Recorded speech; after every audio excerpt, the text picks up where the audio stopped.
నమస్తే అమ్మ. నమస్తే రా. ఏపీలో మీరు ఎక్కడి నుంచి వచ్చారు? మేము ప్రకాశం డిస్ట్రిక్ట్ మీ కాన్స్టిట్యున్సీ ఏంటిది? కందుకూరు.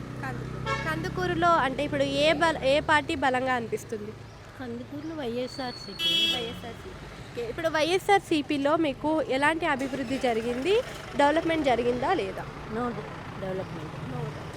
ఇన్ కేస్ టీడీపీ వస్తే ఏ విధమైన డెవలప్మెంట్ జరుగుతుంది అనుకో? లాస్ట్ టైం టీడీపీ వచ్చింది, మా బ్రదరు బాగానే చేశారు. బాగానే చేశారు. ఓకే, ఇన్ కేస్ ఇప్పుడు టీడీపీ కొన్ని హామీలు ఇస్తుంది. విజన్ 2047 కింద సింగపూర్ చేసినట్టుగా ఆంధ్రాని తీర్చిదిద్దుతానని చెప్తున్నారు. చేయగలుగుతారా? ఓకే, చేస్తాను. తప్పకుండా. మరి ఇప్పుడు రీసెంట్గా షర్మిల కాంగ్రెస్ని లీడ్ చేస్తున్నట్టుగా తెలిసింది. సో ఆ కాంగ్రెస్ పార్టీ టీడీపీ ప్లస్ మన ఏదైతే జనసేన ఉందో మూడు కూడా అలయన్స్లో పెట్టుకోవడం జరిగింది. ఈ విధంగా అలయన్స్లో పెట్టుకోవడం వల్ల జగన్కి ఎఫెక్ట్ అవుతుందా? తప్పకుండా. ఏ మేరకు ఎఫెక్ట్ అవ్వచ్చు అనుకుంటున్నారు? చాలా ఎఫెక్ట్ ఉంది దానివల్ల.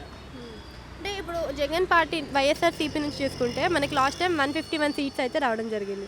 సో ఇప్పుడు వై నాట్ 175 అంటున్నారు. 151 నుంచి ఇప్పుడు 175 అని ఏ ధైర్యంతో అనగలుగుతున్నారు అనుకోవచ్చు? ధైర్యం లేదు, వాళ్ళ నోటికి ఎలా వస్తే అలా మాట్లాడతారు. ఏముంది, ఆ రోజే అలానే మాట్లాడుతున్నారు. నాన్నగారు అలా మాట్లాడుతున్నారు. వాళ్ళ మాటలకి ఏమైనా వాల్యూ ఉందా? No value. అంటే రోజా అన్పార్లమెంట్ లాంగ్వేజ్ యూజ్ చేయడం చాలా చండాలంగా ఉంది. ఆమె అసలు లేడీ అంటానికే చండాలంగా ఉంది. అంటే ఆమెని టూరిజం శాఖగా నిర్వర్తించడం జరిగింది. సో టూరిజం శాఖగా ఆమె పదవికి ఎంతవరకు న్యాయం చేస్తుంది అనుకోవచ్చు? ఏం లేదు, ఆమె వారానికి ఒకసారి తిరుపతికి పోవటం, లేదంటే పిల్లల్ని తీసుకొని టెంపుల్స్కి వెళ్ళటం, అందువల్ల ఏం లేదు. అంటే ఇప్పుడు ఇంకొకటి రీసెంట్గా చంద్రబాబు నాయుడు అని పెద్ద చిన్న అనే రెస్పెక్ట్ లేకుండా నోటికి ఎలా వస్తే అలా బూతులు మాట్లాడు.